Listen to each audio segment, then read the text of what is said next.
Hello, Tuesday crew. Hello. Hello. And hello, lovely anonymous people too. It's nice to see you all. Well, not anonymous. You got your names there. The newbies. I think we've got several new people coming in from virtual TrekCon, so that's pretty cool. So do we do an actual Rocky Horror like initiation ceremony for them?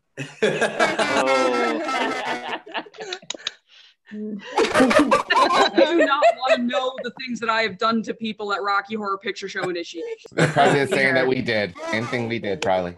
Gold sequins and tap shoes. So all you guys who haven't been before, yes, we're a nut house. You've come to the right place. Okay. Welcome to the Sid City Social Club for Tuesday, October 20th. We're glad you're here. I'm Mel with SidCity.net. This is Sid. Hurrah! Really good news. We're very, very close to getting a consensus on the day for Halloween or cosplay event. I don't know whether it's Halloween / cosplay. I mean, Halloween's pretty pagan, isn't it? And it's super child friendly. So if you want to bring, wheel on kids, please do. We're going to try and make it child friendly. I mean, who knows? Just what could happen? It's going to on the silver side of that is that we'll try and keep you entertained as much as possible throughout that time. So let's get going so that we can get to as many people as possible. Okay, we're gonna wheel out the birthday boy first. Rhodey, that's you. Yeah, tomorrow's my birthday. Rhodey, happy birthday for tomorrow. Can everybody go off mic so we can just say happy birthday to you so you get a interglobal birthday Happy greeting. birthday! Happy birthday! Happy birthday! Happy birthday! And do you have a plan, Rhodey? Do you have a plan for tomorrow? Not really for tomorrow. I gotta go to school, which... Oh, yeah. Luckily, I'm not going to school, so... Okay, you're kind of that's nice. Virtually going to school. Your mind will leave the building, but your body will stay at home. I get this couch. This is my work couch. Does the cat come with it? The cat comes. Oh, over here. Look at you. Look at it. What's the name of the cat? Oh, we're gonna have to get a release signed by the cat. What's its name? That's Susan. Oh, Susan. What's her name? Okay, great, lovely. Tell me what's the school situation like? And you're not going, but you maybe do have to go occasionally, or do you never go? Not yet. We just do Zoom stuff right now. They were planning on easing up. They were planning on having school by this month, but things are getting a bit tricky again, to be honest. Everybody's going to be ready for things to get pretty unpleasant for the next little while. We're all going to get each other through it. So I'm going to enlist you to help us all get through it, and I'll do my bit. And what's your favorite thing about virtual schooling? Is there such a thing about it as a favorite thing about it, or what's your overall impression of it? Is it getting tiring? It is. Last week was the end of the grading quarter. That was kind of stressful. Yeah. How so? What makes it stressful? Because you're not seeing anybody. Because I remember it's been a long time since I was at school, to be really honest with you. Although it looks like I only just left, people ask me, what grade are you in? But I remember being more comfortable away from everybody than I was with everybody. What kind of person are you? Are you more comfortable around everybody or kind of hanging out by yourself with a couple of friends that you know really well? Depends on my mood. Yeah. Sometimes I'm fine with being with a bunch of people, and then sometimes I am need my alone time. I think I'm probably exactly the same. And what do you have an interest? Because I know I don't know what grade you're in, but if do you have somebody you're leaning towards in terms of what you like and what you're not really comfortable with? Well, I was gonna try to join band this year because I was in band all through middle school. This is my first year of high school, but I was gonna try to join band, but then there was some scheduling conflicts and I didn't get them. And it wouldn't have panned out because of COVID. It wouldn't have worked. It would have been a massive disappointment. So unless they do a Zoom band, then maybe they do a kind of Zoom band class. I don't know. Everyone playing at once on their own. It would be chaos. Chaos because of the fact that with everyone's different bandwidths, You can't get people to play at the same time. Everybody's slacking off. What do you play, or what do you aspire to play? I play the clarinet. Oh, good choice. Wow. And do you play a lot of wind instruments? Because people who play the clarinet can usually play a bit of saxophone and a little bit of flute and, you know, what have you. I started playing the tenor saxophone because I wanted to get into jazz band, but I was 5 points off from making it. Do they give you points? The way that it was an audition thing. My audition was 5 points off from the person who made it in. Oh. Can you make it to our cosplay Halloween party, whatever we're going to call it? We haven't decided. I'm really trying to. I'm going to be Dr. McCoy from the original series. Ooh, nice. So I like to draw. That I'm not very good. That's a very brave thing to say, but I'm sure you're pretty good. If you like... I do it during school when I should be focusing. Do you doodle or actually draw? Here's one I was working on today during math, because math is boring. I'd love to see.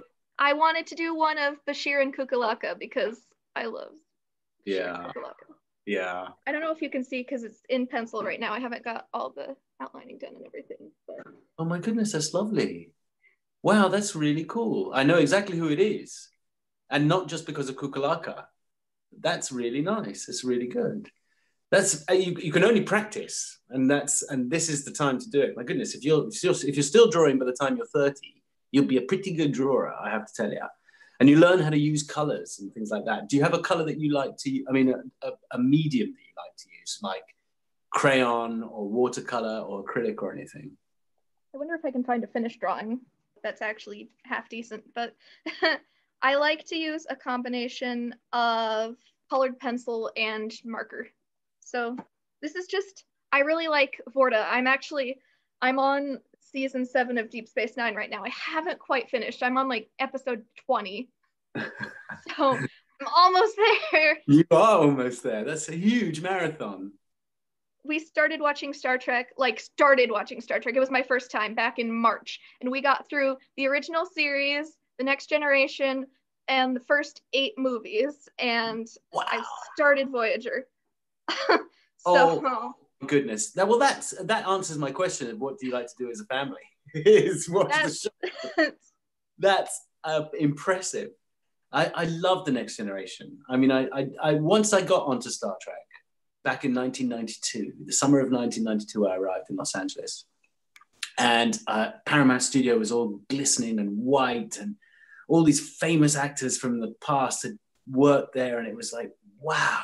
I'm working at Paramount Studios, and we've got 3 sound stages to ourselves. And over the road, with all those trailers parked out in front, The Next Generation are doing The Next Generation in those 3 studios. And it was quite impressive.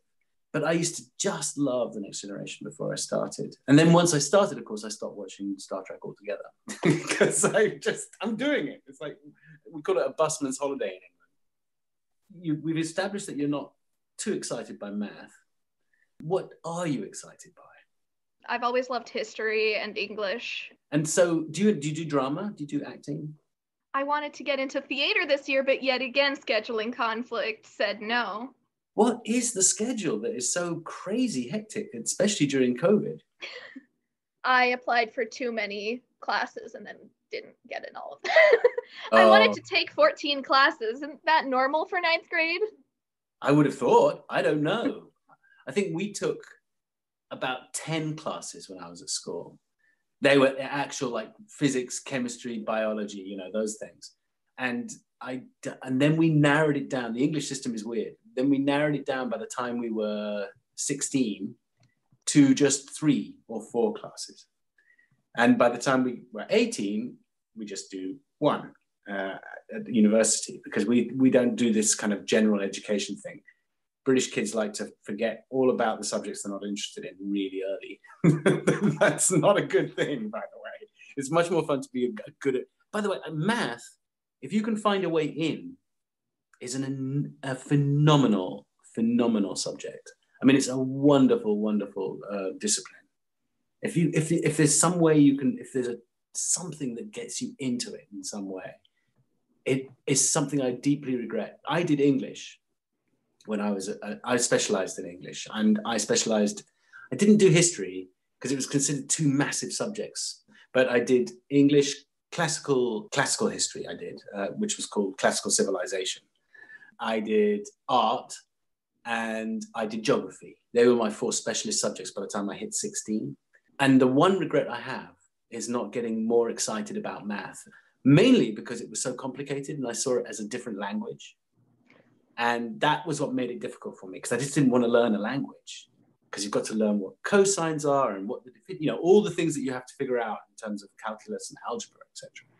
That I would recommend, if you can find a way in, if you can look up on the internet, YouTube or something, then maybe you could get into it, because it's a handy subject. Lecture over. Back to fun stuff. What was your favorite vacation, or what would be your favorite vacation? Do you have a mind place that you like to go to on vacation occasionally? Where would that be? Dream vacation is Deep Space Nine, but I don't think that's entirely in the realm of probability. Probability, you're right, but possibility, maybe you're wrong. I mean, people are doing some wild stuff. Have you seen all the SpaceX? And I mean, everybody's going up there. Have you seen those rockets that take off? I can't remember. I think it's Elon Musk. I think it's SpaceX that take off and come back and land on a tiny little pad in the ocean perfectly. Have you seen that on TV? Oh, crazy. mind-blowing, beautiful, wonderful. Yeah, that's it's not beyond the realm, but you need math. You'll need math for that stuff. True. Do you have a question? I have one quick question. What was your favorite, like, behind the scenes or blooper moment from when you were working on Deep Space Nine? My favorite thing, you might not have heard this, but we were a very serious cast. We were not fun. We did not gag around. We didn't play practical jokes on each other. The Next Generation guys did that all the time. But we took it all very seriously. And I think there was a love scene I was supposed to be filming, in which I promptly fell off the bed, which wasn't very romantic. I'll tell you, there is one scene that still is in Star Trek, I think. And I don't know if anyone's ever spotted it, but they gave us these little booties to go over our space boots, for want of a better way of putting it. And because all the floors were made of metal, because they were beautifully designed by Herman, but they're all metal. All our shoes went clonk, clonk, clonk, clonk everywhere we went.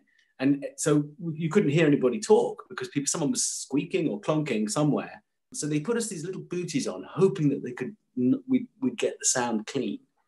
And mine that day happened to be pink. And no one else caught it. I walked off down the corridor with these, what basically looks like fluffy pink slippers. And I think it made it into the show. You'd have to comb through every single scene to find them, though. It's an Easter egg. But that's kind of my favorite, because no one's ever really noticed it before. No one's ever said to me at a convention, why are you wearing pink slippers in one of the scenes?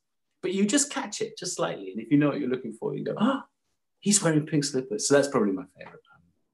Good answer. Thank you. Lovely to talk to you, Rhodey. Real pleasure, sir. I'll definitely be back, so. Come on back. Thanks, Rhodey. All right, we're going to go over to Rose and her mom, Karen. Oh, fantastic. Educate us. Hi, Rose. Hi, Karen. Hi. And how are you in the background, whoever you are? I'm just here to cheer her on. It's lovely to meet you both. Karen, why don't you tell us what, in your words, what you do? I practiced law for a number of years, but then I became a teacher, and I teach history. I teach world history, so modern world history, but I also teach all the government classes at my school, because I teach at a college prep girls school. Right. In Baltimore. Yeah. And so I, as I said, teach AP US government and AP comparative government.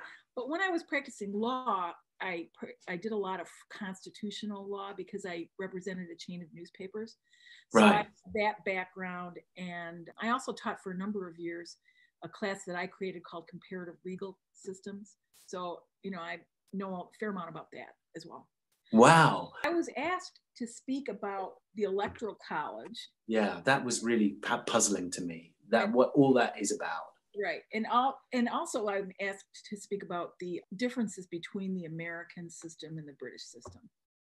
Yeah, that would be great. System versus parliamentary system.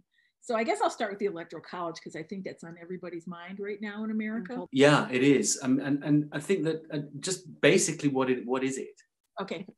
Back when the founders, created our Constitution, and even before that, when they were breaking away from England, they were really, you had a bunch of guys who were very intellectual and aristocratic anyway, because they're leading this. And, the American Revolution was basically an Enlightenment event because, so many of the ideas for the United States came out of the Enlightenment. So they really wanted to have a constitution that worked better for these, what was then 13 states. But the gist of it was, while they wanted the freedom and they wanted a democracy, in many ways, they didn't really trust the people, the men, the white men, the average white man to vote. Yeah.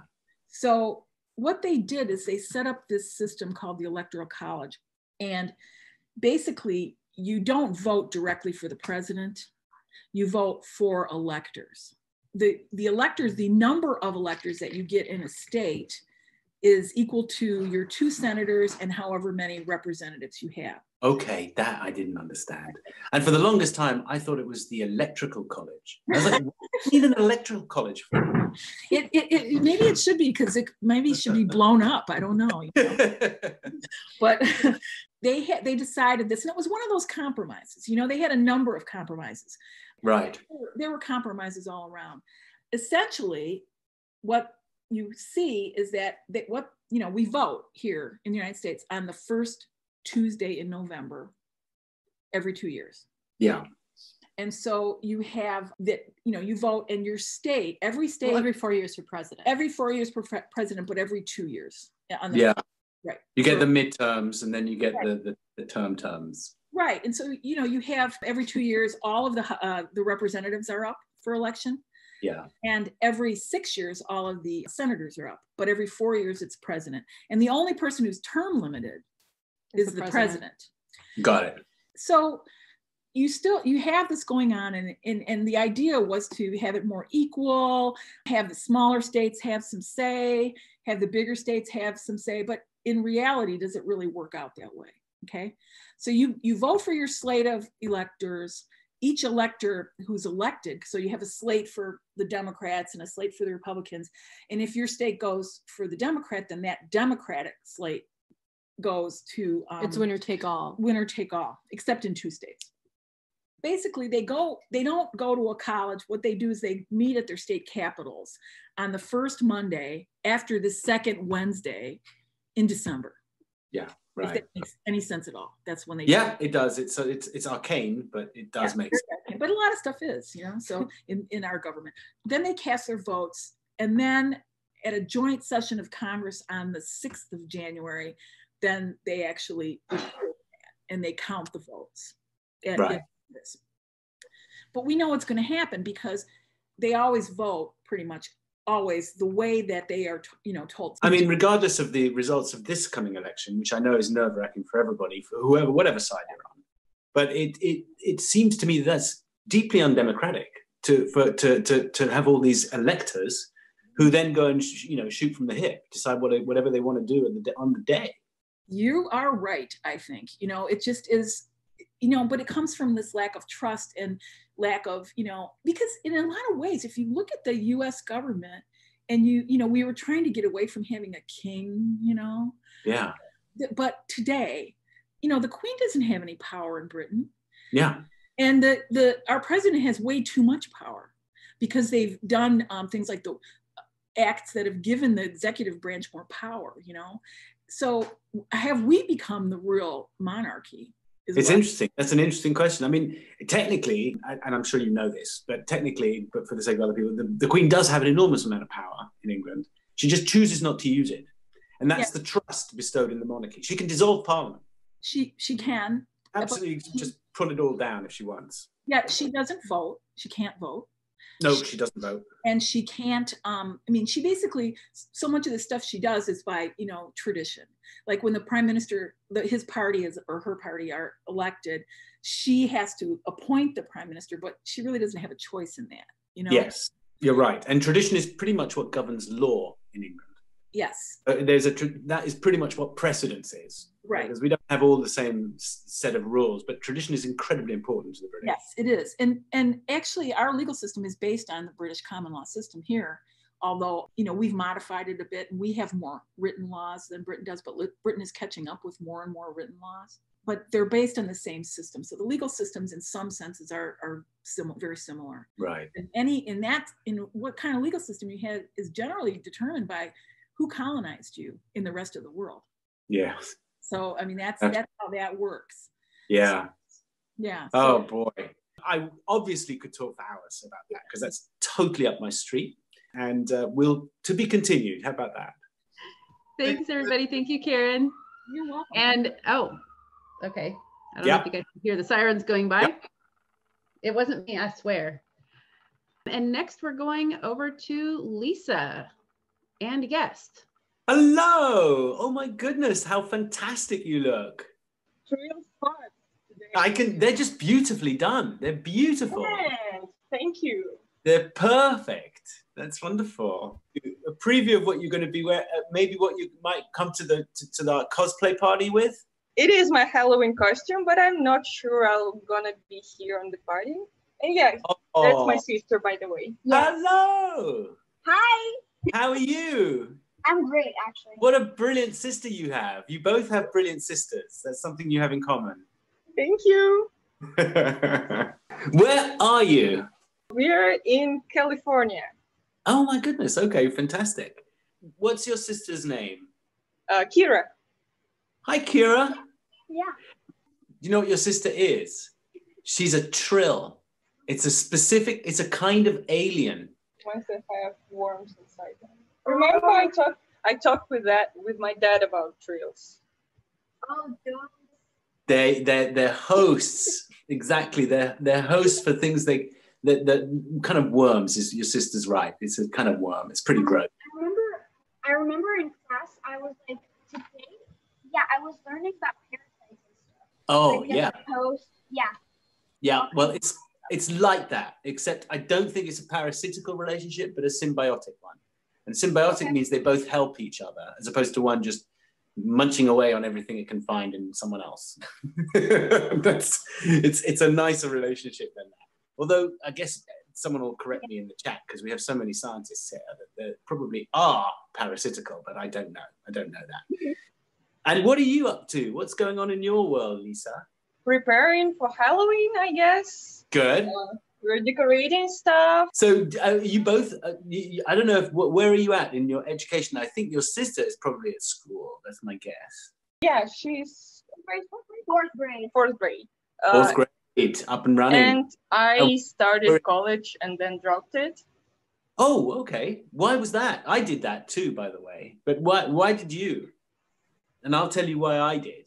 I was doing biology. Theology? But I didn't know what. Biology. Oh, biology. Yeah, yeah. I didn't know why I was there.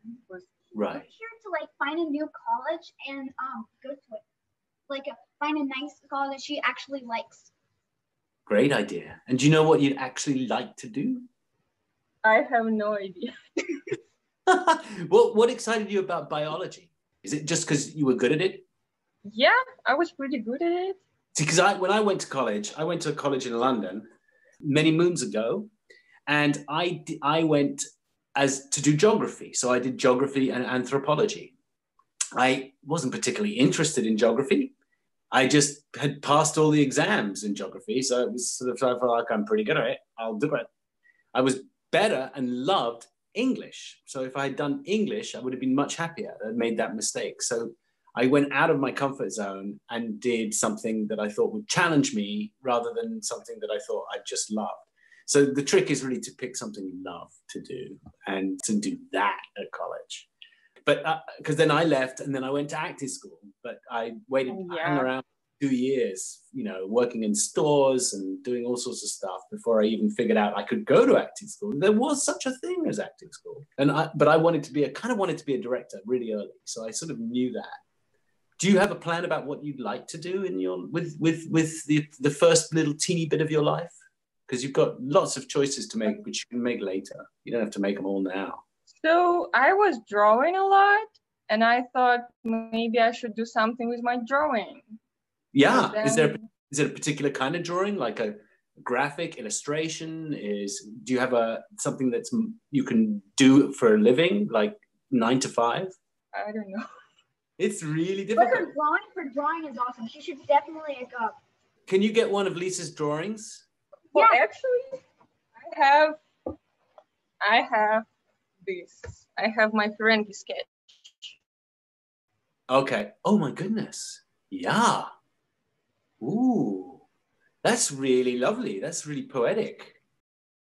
Yeah, you've got another year to figure it out and get going. And you hanging out with your parents right now? Yeah, I live with my parents and 2 sisters. And 2 sisters, and the other sister, is she older, younger? Younger, she's 2. Oh, so you're the big person. Yeah. By quite a long way. I'm 16 years older than my brother, by the way. So that gives you an idea. Wow. Yeah, big difference. One day I was walking through the supermarket with my mom, and I was 16 years old, and she said, "Hey, guess what? I'm pregnant." And I went, "Oh, wow." And I now love having a kid brother who's that much different, because he brings a whole set of friends with him that I would never have made friends with because we're so far apart in age. And I like that. I like that very much. It took a little while for that to come through, trickle through. But now he's 35 or 36, I guess. Oh, wow. He's probably 37 or 8. I can't tell because I'm 54. So wait a minute. Do the math. But yeah, 38, 37, somewhere around there. And what do your parents do? Computer stuff, basically. Oh, IT. Yeah, IT, that's the word. There you go. And do they love it? You've got an accent from other place, so you must have moved here having spoken. What's your first language? And by the way, Russian. Russian. What? That's amazing. That, by the way, is another thing that's useful for you for your career, that you speak 2 languages at least. Probably, yeah, but I'm not sure how I can use Russian. You're in pretty good shape there, I'd say. You just mustn't stop. You mustn't just go, I'm not going to do anything. This is the moment where you have to go, I'm going to do something. Doesn't matter what it is. It'll just wind you up. Yeah, somewhere. That's hard. Yeah, it is. It's really difficult. Really hard. Can I ask you something? You can ask me whatever you like. I'm chatting away. You mentioned you have a puppy, right? Yes. Can you show it, please? Her? She goes away on Tuesdays because I'm doing this, and she's crazy. But I'll show you a photo because my wife sends me photos every 5 minutes. The latest photo where you see the whole puppy. Can you see that? Oh, yeah. Her name's Nina. Oh, cute. She's tiny. Cute. And she has no tail. She has a little peanut tail. Yeah. Someone took her tail off. Why would they do that? That's even cuter. Yeah, she's cute. She's only about that big, but she's getting bigger and bigger all the time. But she's very, very cute. And she chews everybody. She just chews you. And it hurts because she has razor sharp teeth. So she just goes all day. And then we take her outside to pee. And she looks at everything, she chases stuff, and then she comes in and she pees. She's got it all backwards right now. But she's probably, we don't pee outside. She's like, what's wrong with you guys? I'm not going to pee outside, you guys don't. So we're learning puppies right now. And what is your favorite thing to do back there? Like dancing, singing, acting. I actually love all those types of stuff. Like, I really don't like math at all, but I love reading and writing and singing, dancing, talking like characters that I've created. That's fantastic. Well, And, if like, ever it's you want really to, fun. if you ever want an audience, you can, and maybe your sister would do it with you. You can come and do a little act for us. Oh. How about that? Yeah, maybe. Well, Lisa, listen, we're going to see you next week and Friday, because we're always welcome. So please come on back if you've got any other questions you'd like to ask. And we also want to see you come back as a trill on that for the costume party. Lovely to meet you both. Thank you. You're very nice. Thank you. Bye. Bye. Bye. Thank you, Lisa. Thank you, Kira. Thanks for joining us. We are going to have a little interlude with Shannon, our friend who is a Taekwondo champ. Oh, goodness. Yes, I'm looking forward to this. I think I know what's going to happen. I hope not, otherwise there's no point in me doing it. Good to see you again, Shannon. How's Melbourne treating you right now? It's good. It's good. Sorry, I have... Who's that Spaniel? Who's that good Spaniel? This is Bill. Very Australian name. This is Bill. What's going on, mate? He doesn't want me holding him right now. He wants me to put him down, but... Yeah, because he wants to do some other stuff. He wants to get on. He wants to go sit on the other side of the couch. I have... oh, there you go, buddy. I have another... Just quickly, going off topic. I have another puppy over here. Bill, you said you didn't want to be in the way. This is Bailey as well. Bill didn't want to be on camera. Now he wants to be on camera because someone else is getting attention. So, have you got some footage? Yes. Yes. One of them is the board breaking that I mentioned last time. And the other one is a demo I did 2019, I think. It was part of a competition with a team. But will you tell us what's going on so we understand what's happening? I can, yes. Yeah, please. Let's see something. I'd love to just get an understanding of what's going on, and then you can tell us a bit about it. Okay. Shannon! Come on, Shannon! Let's go, Shannon! Just got it, you got it. Just do it. I'm in the mind your spot. Okay. Fine. It's going to be a real silly video. Shannon, fit. Go for Shannon! Shannon! Be clear. 1, 2, 3, bam. Chongia, palm. Push the ground, Shannon. 1. Breathe in, breathe out. 2, keep up.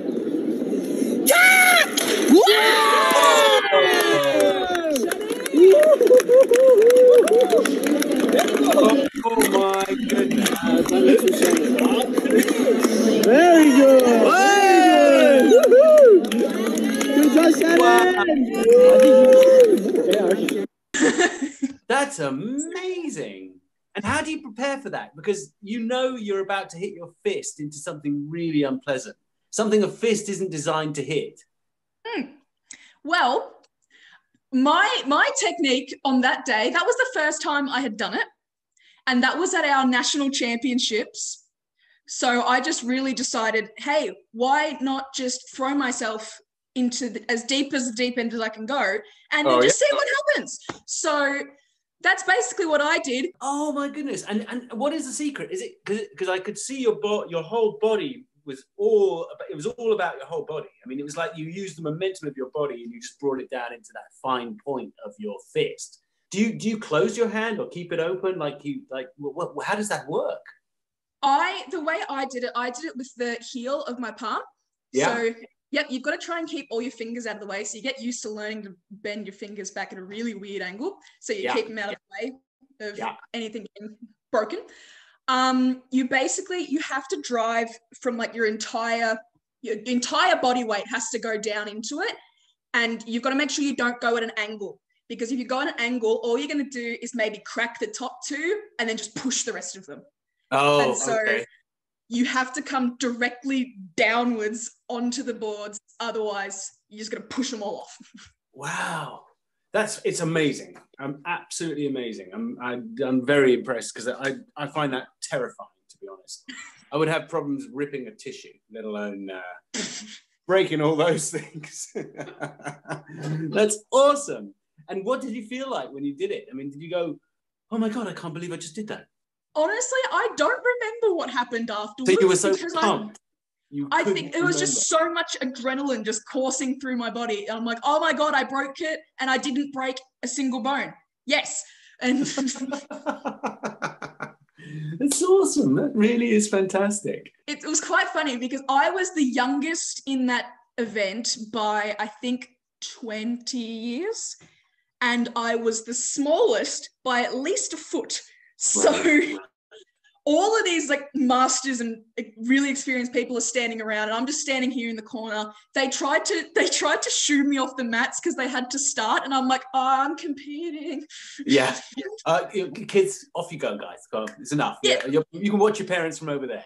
Yeah, they're just like, shoot. We need to get started. And what I notice when I do watch those things, how many people are competing at the same time all around each other in this vast area. Isn't that just totally disconcerting? You have to be so concentrated to be able to hang on. Oh, yeah. You really do have to learn how to just block everything. You cannot pay attention to a single thing that is going on. You have like, my mum says that my mum calls it the zone, because as soon as like they call me to go on, it's like click, I'm shut off. You can't talk to me. I won't hear you. I'm done. That is all I can focus on. That's obviously really good for ADHD, to be able to just zone in like that, to concentrate. Do you find that really useful in terms of getting where you need to be for something, if you need to be somewhere really quickly and you're just getting distracted?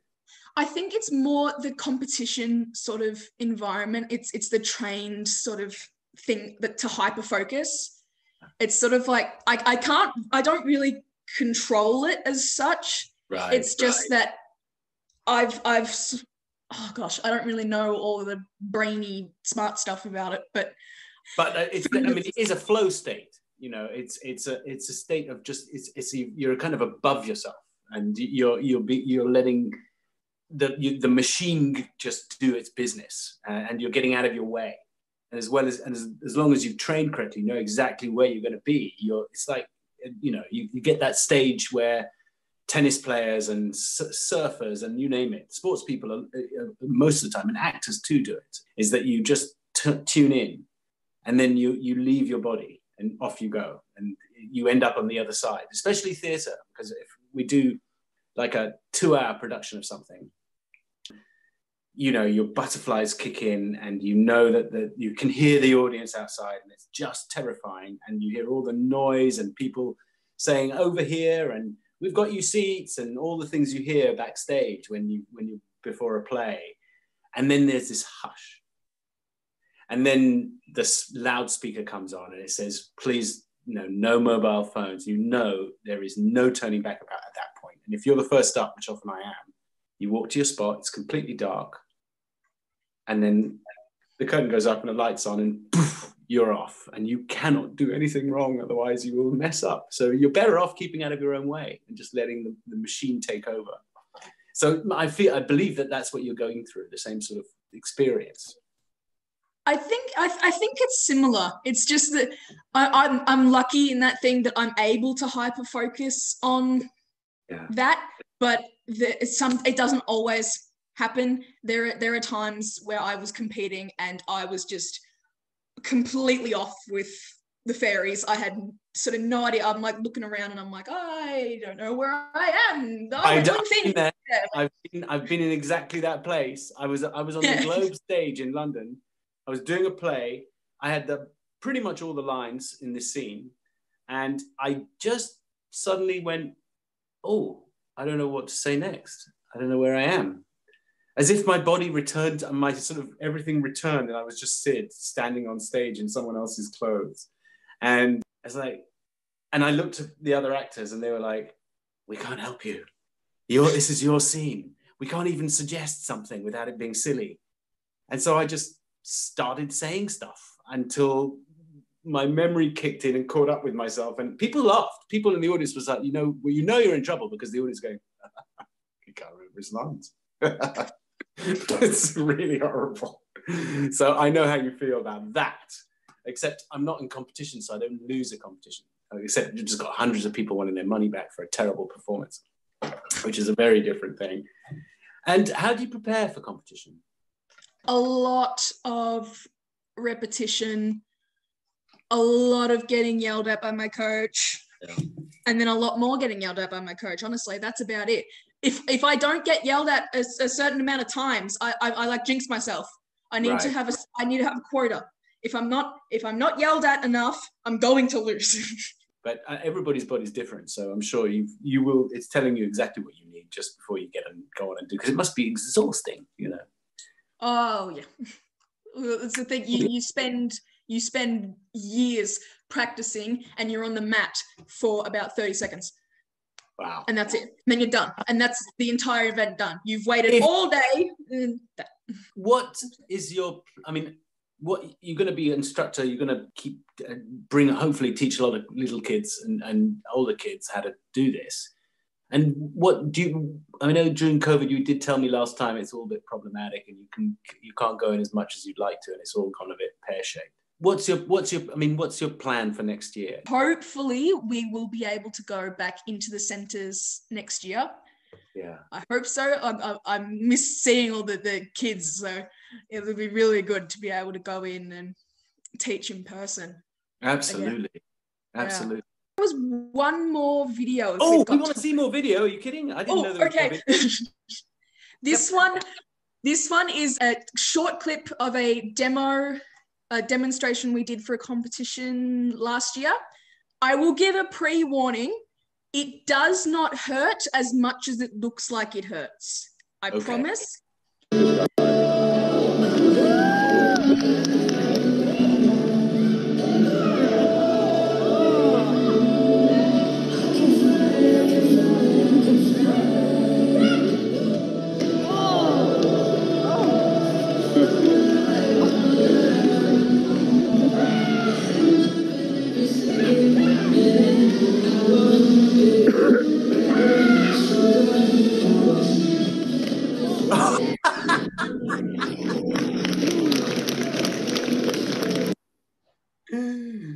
You can take a real beating, can't you? Yes. It sounds like it really hurts. It doesn't. I promise it doesn't hurt when you do it. It's universally true. I think it might hurt me if I did that. I think it's a long time since I was like 4. That's brilliant. My goodness, that's fantastic. Oh gosh. So that was an exhibition.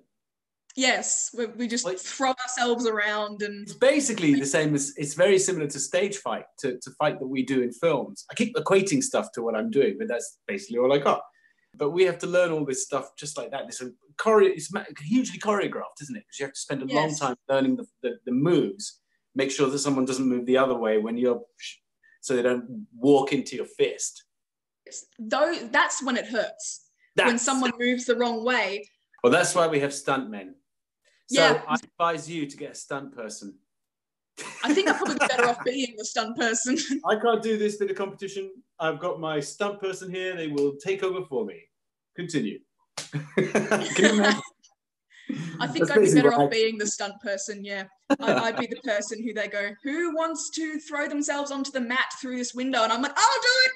Yeah. But yeah. It's the harsh business, stunt work. Ooh. And stuntmen are forever getting horribly injured. It's just dreadful. They will throw themselves. I've seen a stuntman throw himself off the back of a horse at speed, at a gallop, but letting his foot get stuck in the stirrup, so that he gets dragged along the floor like a doll at 30 miles an hour. I mean, it's quite astonishing.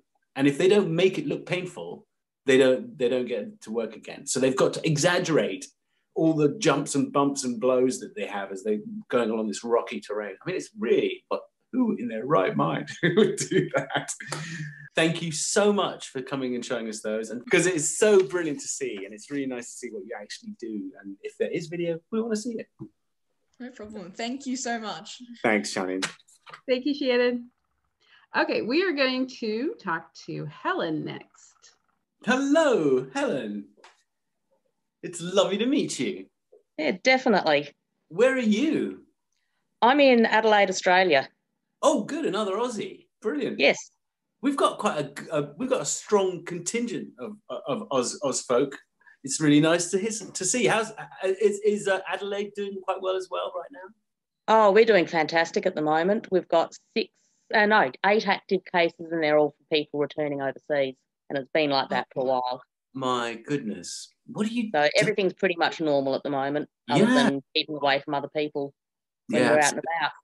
Absolutely.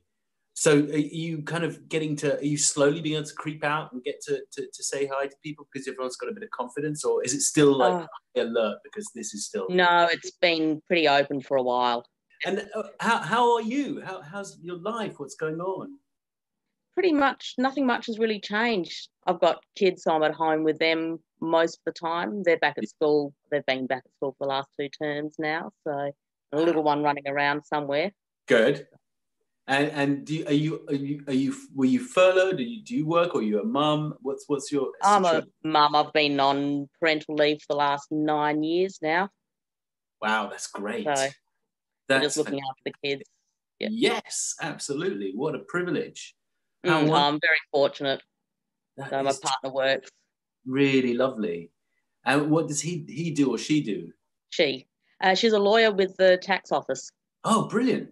Mine's a lawyer. And is she doing Zoom law, or is she just going into work? No, she's been working from home since March now. It's kind of weird. Have you been hearing, because with my wife downstairs doing the Zoom stuff, I'm not supposed to hear any of it because it's technically illegal for me to be listening to it. So she's got to shut the doors, and we're tiptoeing around, and she's got to hand me the dog. Is that the same sort of situation with you? It's like same situation here. She's locked in the bedroom, working, doing her things. I've got to try and keep the kids away when she's in meetings and things. But it is good that when she finishes work for the day, she walks out the door, and that's it. And then she's home. No commute. Fantastic. Yes. Yeah, awesome. That's really cool. How old are the kids? I've got a 9-year-old, a 7-year-old, and a 3-year-old. So it is at the full-on age at the moment. That is really serious. Oh my goodness. At the moment, he may actually be hanging from the TV cabinet. He's welcome. He's welcome to join us. We've got a few youngsters who are always welcome. And have you been to a few of the Sid cities? Yeah, this is probably about my 5th or 6th that I've sat in on and watched. Oh, brilliant. Really? And did you watch Star Trek, or how did you find out about us? Because I'm just curious. Oh, I've been a Trekkie since I was little. I actually met you at convention back in 1996. Oh, my goodness. Oh, so Mel's got some photos. Oh, my goodness. Wow. I was trying so hard to look grown up. Oh, my goodness. Oh, my goodness. Film camera, so I didn't know how the photo turned out until 2 weeks later. I look like my father. Wow. That's astonishing. I forgot I even looked like that. Wow. Yeah, part of quarantine has had me cleaning out things, and I found all my old photos. And yeah, that was back in the day when I could afford and would wear designer suits and things, which actually just looked like sacks, to be honest. I mean, just like a big plastic bag and put it on with a tie. That's amazing. Well, thank you for sharing those. That's really cool. And obviously, your 7-year-old is probably at youngster school right now. She's in year 1. Year 1, okay. But the other 2 are home most of the time. No, 9-year-old as well. So she's in year 3. She's grown up, frankly. Yeah. Oh, I definitely think she is. Does she help you out? Does she go, I'll look after the kids for a bit? She does sometimes. She'll take the youngest to the toilet when he needs to go, and she likes to get snacks. She likes helping in the kitchen as well. But you're making plans? I mean, obviously you can't go on holiday, at least away. You can't go abroad. No. We're making plans to travel around the state, though, visit various locations. What is the thing that you would recommend to anybody to get to in the state? What is the standout? You've got to if you've come to Adelaide and you haven't been to this place, you're nuts. Oh, we have a fairly good wine region around here, so there's lots of wines. Not the best thing to take kids to, but But it's lovely to see wine grow. Oh, okay. It's a lovely area. Bit of grapes. It's an abject lesson. They'll know what's going to happen, you know, where they're headed when they're in their 20s. It'll be all you guys. That's fantastic. And did you get affected? You weren't affected by the forest fires, were you, last? Not really. We did have a couple of big bushfires here and an island just south of Adelaide, Kangaroo Island, that was pretty badly devastated. I've actually done a lot of volunteer work with a gardening group here. It's SA Bushfire Garden Revival. And what we've done is all the local people, we've been growing plants to help regreen people's houses. I've been a contact point. People have been dropping off all the plants they've been growing over the last 10 months or so. And 2 weeks ago, we had our open day and all the fire-affected families came in and just took plants, and we gave them away for free. And they're walking out with trailer loads of plants to make their house green again. That's just lovely. Do you have a garden? I do, yes. I love gardening. Me too. I mean, I don't do it anymore because we rent, and there's nothing that takes the wind out of your sails more than renting a house and looking at the garden and going, well, I can't do it because I mean, I grow a few tomatoes and stuff like that. I can't dig a bed, and I won't get it because it's always everything's 10-year plan, isn't it? Or 5 or 10-year plan. You have to go with this one. Hi, someone's arrived. Joshua, come here. Come here, Joshy. He has come in. Good. Here's Spider-Man. Hey, Josh. Nice to see you, mate. Nope, he's gone shy now. Quite right. Nothing like a strange voice coming out of a computer to completely mess up your day. Oh. I love gardening too. I mean, I think it's just one of the greats. Australia's got some phenomenal plants, native species, which are now all over the world. The bottle brush tree and stuff like that. I think maybe South Africa, but South Africa and Australia are actually weirdly very similar. Yeah, we do have a bottle brush tree. A lot of South African plants are actually weeds here because the climate is just so well suited. They're almost identical, aren't they? They're very similar. Oh, that's brilliant. Gosh. But the way Australian plants grow back after a bushfire is just amazing. You see the fires go through and it's black, it's dead. Yeah. And then weeks later you get this little spark of green coming out of a black stump. And it's just amazing watching the bushland regenerate. And it probably happens really, really quickly too, like 2 or 3 years, and it's bouncing back. Oh, definitely. Oh, wow. And you can still see the dead branches through the top, but just this thick green bush. It's lovely to see. Right. What's the thing, if you had a time for a hobby, what would you be doing? What would you like? What would be your thing that you would love to kind of get into? That obviously gardening is your first love when you have that. I've got many hobbies. I'm knitting at the moment. So I'm knitting a pair of socks. So I can't sit and not do things. I'm always active. Quarantine has also had me writing as well. Oh, so I love writing. Have you got into the community here? Because we've got a vibrant writing good. Because there's a Discord. That's actually how I found out about this. I started back when I was 13, a very boring history class in high school. The teacher couldn't keep control of the class. Yeah. So I started writing the Star Trek novel thinking I was going to get my book published. And I wrote this 250-page book when I was 13 because I was that bored. And then I got into writing fan fiction, and I've just picked that up again, started writing fan fiction, found a Discord group, and met Rose, who's introduced me to Sid City stuff. Oh, thanks, Rose. So, yeah, I'm really getting into writing again, which I love. There are some really talented writers here in the group. I mean, off the charts. It's like, whoa, that's really good.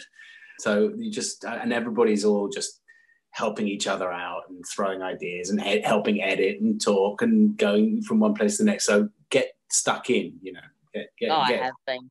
Good. I'm really glad to hear it. Thanks, Helen. And good luck. Thank you. Guys. And there'll be plenty of time for writing later. Oh, definitely. Thank you. Thanks, Helen. All right. Our last guest tonight is Alison. Hello, Alison. How are you tonight, Sid? I'm very good indeed, thank you. How are you? Are you knitting? I'm crocheting. You're crocheting. Oh my goodness. You see that I'm not really good at that. I didn't know that was the difference. I didn't know there was a difference. number of sticks. I've only got one. Oh, okay. That's how that works. That looks lovely. What is it going to be? I am making a blanket for my youngest child. He's 5. Or going to be 5. Oh, whereabouts in the world are you? Santa Fe, New Mexico. Oh, right. My boy grew up in New Mexico, just outside Albuquerque. Yeah. Place called Corrales. Yes. So, yeah, all the cottonwood, the cotton trees, and oh my goodness, the plants there are just beautiful. I really love Santa Fe. But I also love everywhere just out around Santa Fe, or the villages along the Rio Grande. And I love the fact that it's really rural and safe. And that's how it feels to me. Albuquerque is obviously Albuquerque. Albuquerque is Albuquerque. It is a island unto itself. It's a big one, though. It is a big one. And who's that amazing artist I can't remember, who's associated with Santa Fe? Like big, very suggestive plant. Yeah. That would be Georgia O'Keeffe. Georgia, that's who you said. Yeah, that she's pretty cool. It's pretty great. You've got to look at that a couple of times to go, oh, I see. Yeah, I see where you're going with that. Yes. Yes, we have a museum all dedicated to her too. We have many museums. Lots of art. I spent a long time traipsing around Santa Fe. Lots of lapis and silver and buckle work and all that sort of stuff everywhere. If you like your Western, I think Spanish Western. I mean, it feels very Native American inspired, that artwork that everybody makes there. Yeah, we have one of the largest Native American markets a year, except for this year, of course. But it's a whole weekend in the end of August where Native American artists from all over the world and the country just center in on Santa Fe, and our population doubles for the weekend for people out of the country coming to just buy wares. It's an amazing weekend. It's one of my favorites. Wow. Oh, yeah. And how are you coping? What's going on? And how's your family? And, how are you? I'm good. I am a real estate broker with 2 kids and a husband, and we have been in our house since March. My oldest turned 10 this week, and my youngest is going to be 5. Yeah, so that's weird. That's a bit surreal for a 10-year-old. Yeah, he's had a surreal year. School ended, hasn't seen his family. Yeah. And we travel around the country because my family's from North Dakota, actually. Oh, wow. And he broke his arm 2 weeks ago. So his 10th birthday was not very exciting for him this year. Oh, poor lamb. And the 5-year-old, I imagine taking it's a little bit easier because everything's a little bit more abstract for a 5-year-old. It's like, whatever. As long as he's got his dinosaurs, he's fine. I've been asking this to a lot of families, especially ones who normally work and live the sort of within the normal way. Normal is pretty horrible word, really. But 9 to 5, leave the house, come back, hey darling, kiss on the cheek, dinner's ready, all that stuff. COVID has just forced everybody to rethink how they approach each other, especially in a family, because now you're all together. And you're together all the time. And have you noticed that has that been a kind of strengthening thing? Because I imagine that after the initial, whoa, this is all pretty weird. I think I found it to be really strengthening in my house. I picked to go into real estate so I could be home with my kids if I needed to be. So, when school got canceled or moved to home, I was like, well, I work from home now. That's, I schedule my day around that. Yeah. And, my husband's in his office and we break for lunch and we see each other. So that was, it took some getting used to, but no, we've been good. We haven't really been getting on each other's nerves or anything like that. Yeah. I mean, 5-year-olds and 10-year-olds get on each other's nerves because they're sick. And also kids have their own dynamic and they get on parents' nerves and because we're human. Yeah, absolutely. But no, we've been actually quite good.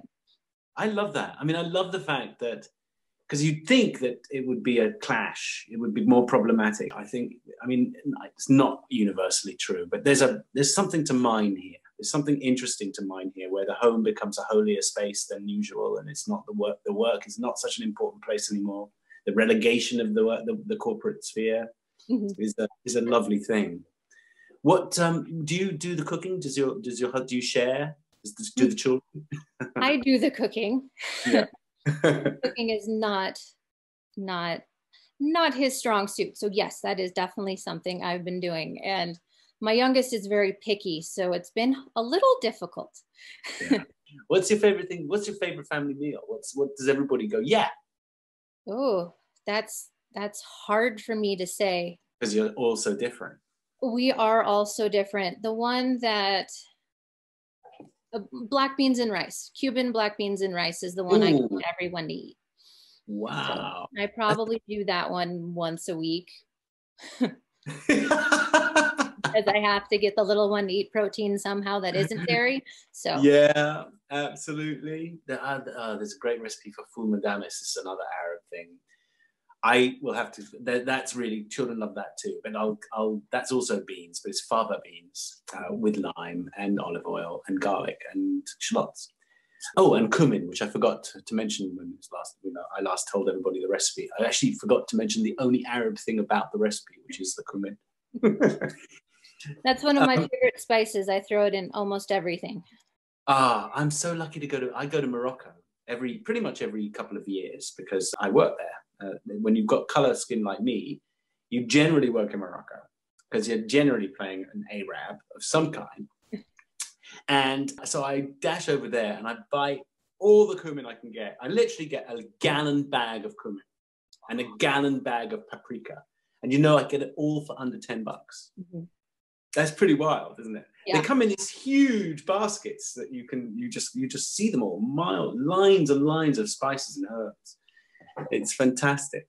How did you find us, you and your crochet needle?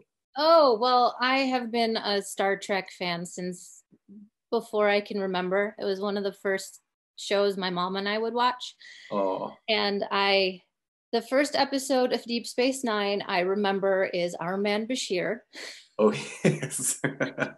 And I've always also been a James Bond fan since I was a baby. Again, so perfect. Family. The perfect storm. Exactly. And my grandmother walked through the room while I was watching Our Man Bashir. And it's the scene in the casino and the girls were dancing. Yeah. And she goes, "That is not appropriate for you." I was 14 at the time. Okay. And I looked at her and went, "Of course it is. It's Star Trek. You have no idea what you're talking about." What a precocious 15-year-old you were. That was my first memory of Deep Space Nine. And from when I watched it that time to the end of the summer, I moved to a new state. I moved to New Mexico. Yeah. I had been in California. Right. And I hadn't really watched Deep Space Nine, but my mom liked it. And I was lucky because that year, I think Fox bought it, or anyway, they literally showed 4.5 seasons in 4 weeks. So I actually got to binge it in the 90s. Wow. Yeah, that's huge. No one got to do that. You had to wait. It was crazy. And, I of course watched Next Gen because that was what was on. And I remember watching Cisco tell off Picard and I went, "That is my captain." And I just switched. I'm like, thank you. So cool. I needed that. So yeah, that's when Deep Space Nine won me over. And since it's been on Netflix, I've probably gone through it once a year for the last 10 years.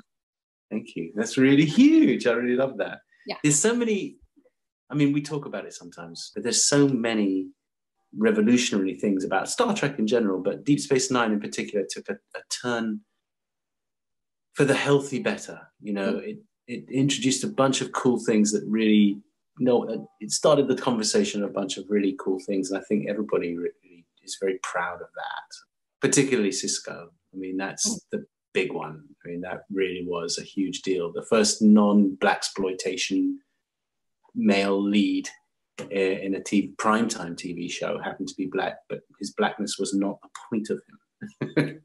which was really beautiful. And then Jane Away, of course, came next. Well, and I was young, and I was 14 when I fell in love. And it never occurred to me how radical it was that there's Cisco and Jake on the screen being a loving family together. I just wanted Cisco to be my dad.